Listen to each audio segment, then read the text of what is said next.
جہاں تیرا نقش قدم دیکھ لیں گے جھکے گا وہیں میرا سر دیکھ لینا. جہاں تیرا نقش قدم دیکھ لیں گے، کون دیکھ لیں گے؟ اگر شاعر کہنا چاہتا ہے کہ جہاں ہم تیرا نقش قدم دیکھ لیں گے، تو پھر دوسرے مصرے میں ہم کے مطابق ہمارا سر ہونا چاہیے، میرا سر نہیں ہونا چاہیے. ہم اور میرا یہ آپس میں ملتے نہیں ہیں. ہم کے ساتھ ہمارا آئے گا. اوپر ہے دیکھ لیں گے، ہم مطلب ہم دیکھ لیں گے، ہم پوشیدہ ہے چاہے، لیکن دیکھ لیں گے اس سے مطابق آیا ہے، تو اسی کی مطابقت سے ہمارا سر کہنا چاہیے. یا پھر اوپر تبدیلی کر لینی چاہیے، نیچے اگر گنجائش نہیں بنتی ہے ہمارا لانے کی، تو اوپر بھی میں کے مطابق لفظ لے آنا چاہیے، کیونکہ میں کے ساتھ میرا بہتر ہے. جہاں تیرا نقش قدم دیکھ لوں گا، ٹھیک ہے، تو اس میں اب میں پوشیدہ ہے، اب ہم نہیں ہے. جھکے گا وہیں میرا سر دیکھ لینا، ٹھیک ہے. اور اس عیب کو شتر گربا کہتے ہیں کہ ایک ہی شخصیت کے لیے دو مختلف انداز اپنائے جائیں، ٹھیک ہے. خود شاعر اپنے لیے میں اور ہم ایک ہی شعر میں دو طرح سے خود کو مخاطب کرے یا اپنا اظہار کرے، ٹھیک ہے. اور یہاں پہ ایک اور چیز ہے کہ دیکھ لینا جو ہماری ردیف ہے وہ پوری طرح سے اس میں نبھ نہیں رہی ہے. دیکھ لینا دونوں معنوں میں استعمال ہے. ایک تو اس کا حقیقی معنی جیسے کہ ادھر دیکھ لینا، ادھر دیکھ لینا، یعنی سچ مچ دائیں بائیں دیکھنا گردن گھما کے میرا خط پڑھنے سے پہلے یا کال اٹھانے سے پہلے، ٹھیک ہے. تو یہ حقیقی معنی میں ہو گیا. دوسرا ہے دیکھ لینا جب ہم کسی چیز کی پیشین گوئی کہتے ہیں تو ہم کہتے ہیں دیکھ لینا ایسا ہوگا، تو وہاں پہ حقیقی معنی مراد نہیں ہوتا ہے کہ تم جا کے وہاں پہ دیکھ لینا، بلکہ اس لیے ہوتا ہے کہ ہمیں اپنی پیشین گوئی پر اعتماد ہوتا ہے. ہم کہتے ہیں کہ دیکھ لینا ایسا ہوگا، یعنی ایسا ضرور ہوگا، ٹھیک ہے. جیسا کہ منانے وہ آئیں گے گھر دیکھ لینا، تو اس میں ضروری نہیں ہے کہ تم آ کے دیکھ لینا کہ وہ مجھے گھر بنانے آئیں گے، صرف یہ ہے کہ یہ میری پیشین گوئی ہے کہ وہ مجھے گھر ضرور بنانے آئیں گے.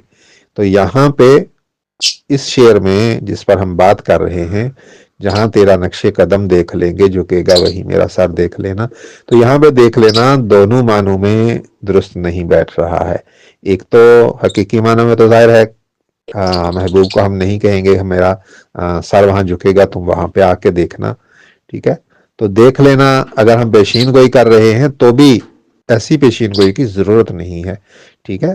بلکہ ہمیں صرف اسے بتانا چاہیے کہ جہاں تیرا نقش قدم ہوگا وہاں میرا سر جھکے گا، بس اتنا کافی ہے. دیکھ لینا جیسے لفظوں کی یہاں پہ ضرورت نہیں ہے، ٹھیک ہے. تو یہاں پہ ردیف کمزور رہی ہے میری رائے میں. اس مضمون کے ساتھ یہ ردیف درست نہیں بیٹھتی ہے. آپ کو نیا مضمون لانا چاہیے. ویسے بادی النظر میں کوئی اس عیب کو پکڑ نہیں سکے گا، لیکن جو اس چیز کو سمجھتے ہیں، شاعری کی باریکیوں کو سمجھتے ہیں، وہ سمجھ جائیں گے کہ یہاں پہ ردیف زائد ہے، اس کی ضرورت نہیں تھی. ہوا کے مقابل جو ڈٹ کر کھڑے ہیں بچیں گے وہی بس شجر دیکھ لینا، درست ہے. اور پہلے مصرے میں اگر ڈٹ کر کھڑے یہاں پہ تھوڑی دقت محسوس ہو تو کر کو کے سے بدل دیجئے گا.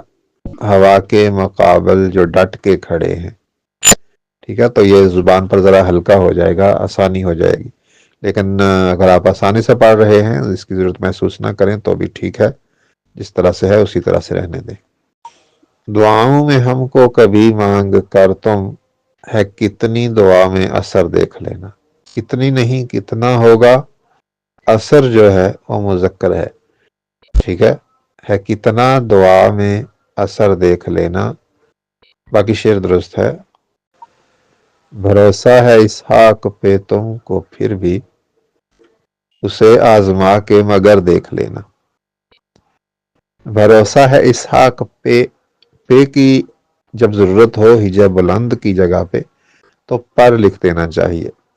بھروسہ ہے اسحاق پر تم کو پھر بھی اسے آزما کے مگر دیکھ لینا. اگر ہم دیکھیں تو پہلے مصرے کے آخر میں پھر بھی لکھا ہے اور دوسرے مصرے میں مگر کا لفظ موجود ہے. تو ان دونوں میں سے ایک کی ضرورت ہوتی ہے. پھر بھی اور مگر دونوں اکٹھے استعمال نہیں کرنے چاہیے. ٹھیک ہے، تمہیں اس پر بھروسہ ہے پھر بھی مگر آزما لینا. تو پھر بھی مگر دو اکٹھے استعمال نہیں ہوتے. ٹھیک ہے، تو ان میں سے ایک کافی ہوتا ہے. اگر تمہیں اس پہ بھروسہ ہے پھر بھی اسے آزما کے دیکھ لینا، یا تمہیں اس پہ بھروسہ ہے مگر آزما کے دیکھ لینا. ٹھیک ہے، تو پھر بھی کو چاہے کے ساتھ بدلا جا سکتا ہے. بھروسہ ہے اسحاق پر تم کو چاہے، اسے آزما کے مگر دیکھ لینا. چاہے تمہیں اس پہ بھروسہ ہے مگر اسے آزما کے دیکھ لینا. ٹھیک ہے، یا اگرچہ کا لفظ لایا جا سکے. یہاں پہ اگرچہ کی جگہ گرچہ لایا جا سکتا ہے. بھروسہ ہے اسحاق پر تم کو گرچہ، اسے آزما کے مگر دیکھ لینا.